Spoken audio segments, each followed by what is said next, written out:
Hello दोस्तों, Phoenix के circle में आप लोग का स्वागत। तो आज हम लोग बात करेंगे प्रीवियस ईयर क्वेश्चन का, केमिस्ट्री। ठीक है।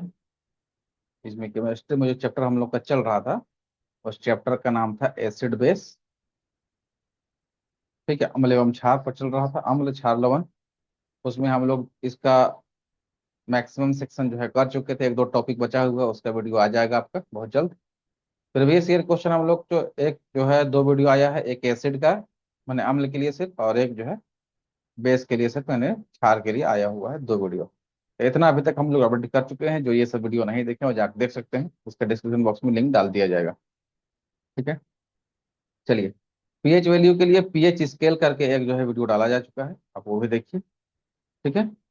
चलिए, अब यहाँ पर हम लोग देखते हैं ये पीएच वैल्यू जो है ना, पीएच मान से संबंधित जो है क्वेश्चन यहाँ पर देखते हैं।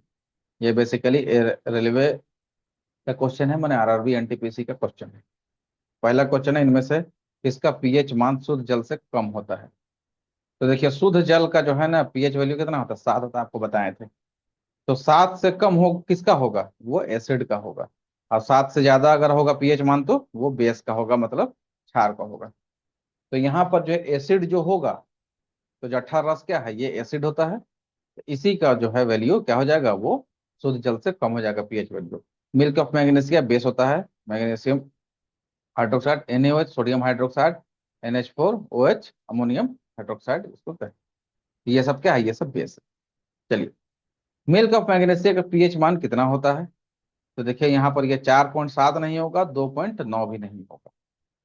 ठीक है, अब ए और बी में से हमको चुनना है। तो इसका आंसर हो जाएगा ए, 10.4 होता है। ये तो आपको डायरेक्ट याद रखना।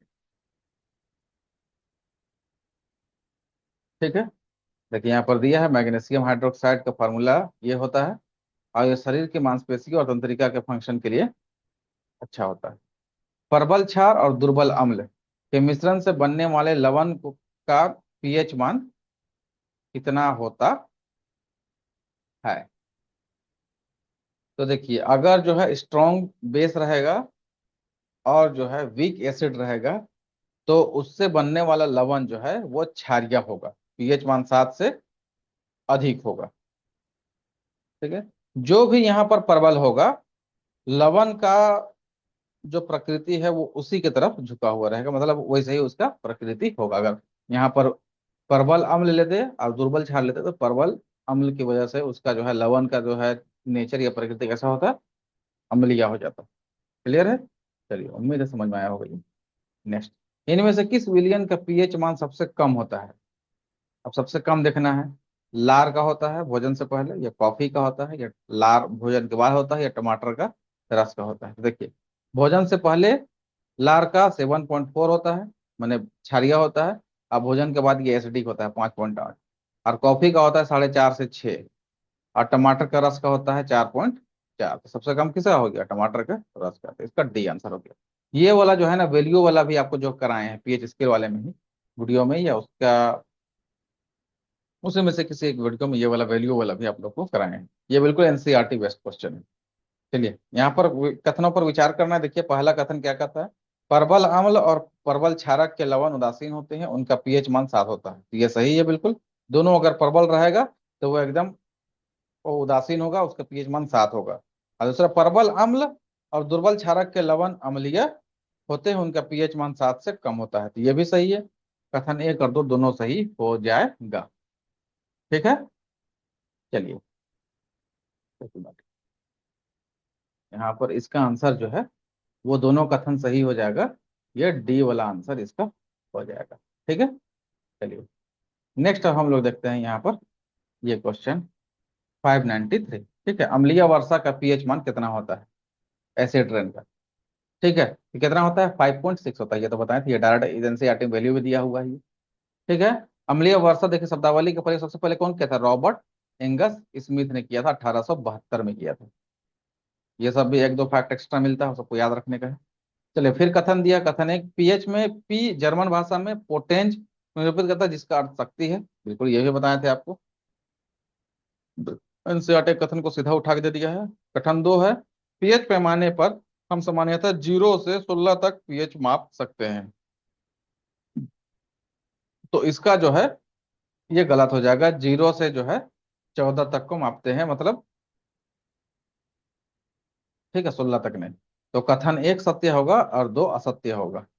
ठीक है, तो इसका सी आंसर होना चाहिए। चलिए देखिए यहाँ पर इसका सी आंसर है। ठीक है, देखिए पीएच स्केल की खोज कौन किया था, तो यहाँ पर यह सोरेनसन नामक वैज्ञानिक जो किए थे। ठीक है, चलिए। उदासीन विलयन का पीएच मान कितना होता है, तो 7 होता है। एक से एक जलीय विलयन है जिसका पीएच मान 2.6 है, यह दर्शाता है कि विलयन कैसा है, 2.6 है तो अम्लीय प्रकृति का है। ठीक है, सॉरी।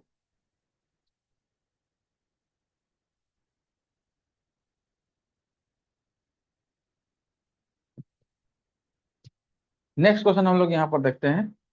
जब पीएच का मान 7 से 14 की ओर बढ़ता है तो यह दर्शाता है कि उसमें ओएच आयन की मात्रा सांद्रता क्या हो रहा है, वृद्धि हो रहा है। मतलब क्षारीयता क्या हो रहा है, क्षारीयता बढ़ रहा है। ठीक है, चलिए नेक्स्ट। अत्यधिक अम्लीय मिश्रण का पीएच मान होता है तो कितना होगा वो, बिल्कुल 0 हो जाएगा। अति अधिक है तो, क्योंकि 0 से 14 तक जाता है वैल्यू, है ना पीएच मान का, आपको याद रखना चाहिए। चलिए नेक्स्ट आइए। नींबू के रस का पीएच मान कितना होता है, तो नींबू के रस का कितना होता है, 2.2 होता है। ये भी बिल्कुल जो है एनसीईआरटी मेरे ख्याल से ये दिया हुआ है वैल्यू। 3 विलियनों में एक्स वाई जेड है, उसका पीएच मान क्रमशः 2, 11 और 7 है। उसमें हाइड्रोजन आयन सांद्रता के अवरोही क्रम में व्यवस्थित कीजिए। तो सबसे ज्यादा हाइड्रोजन आयन की सांद्रता किसमें होगा, एक्स में होगा, फिर जेड में होगा, फिर वाई में होगा। तो एक्स जेड वाई जो होगा वही इसका जो है आंसर हो जाएगा, बी आंसर हो जाएगा। ठीक है, नेक्स्ट क्वेश्चन है।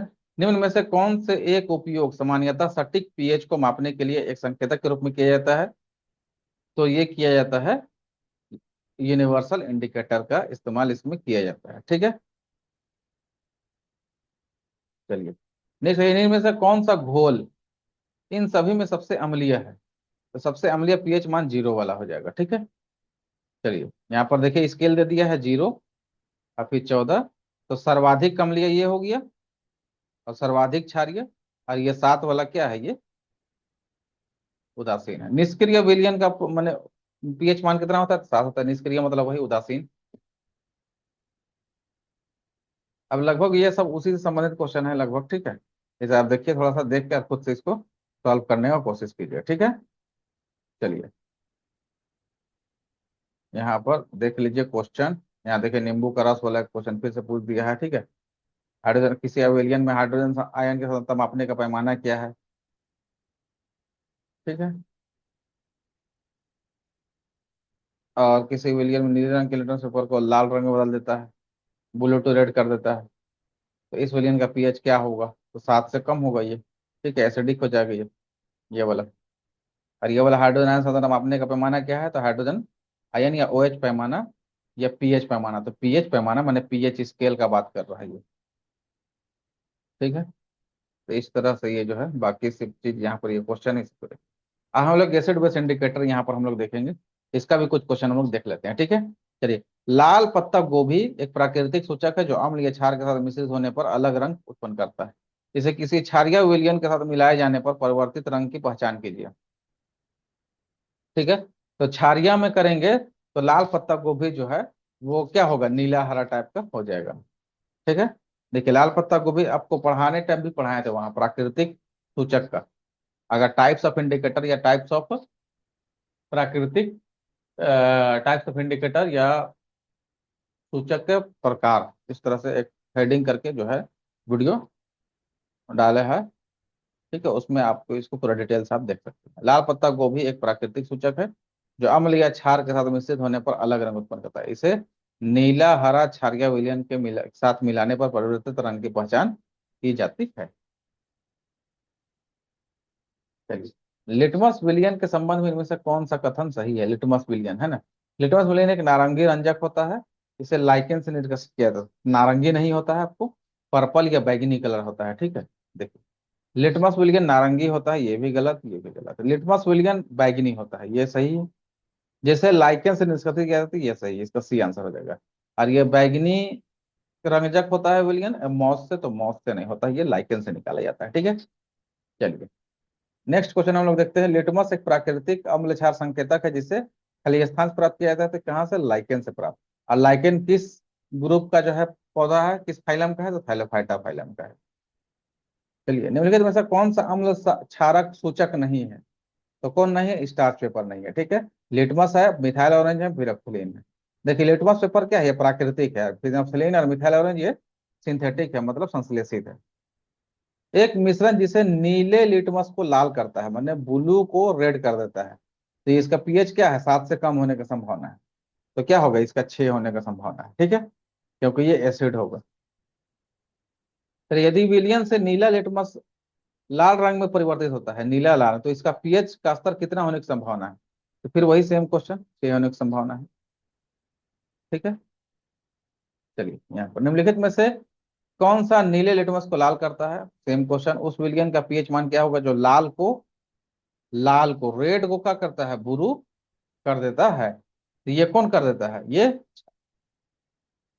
क्षार में ऐसा होगा जिसका जो है वैल्यू, पीएच वैल्यू कितना, 7 से अधिक होगा, ठीक है। चलिए, लिटमस, जब लिटमस को बोरेक्स के विलयन में मिलाया जाता है तो यह खाली स्थान हो जाता है।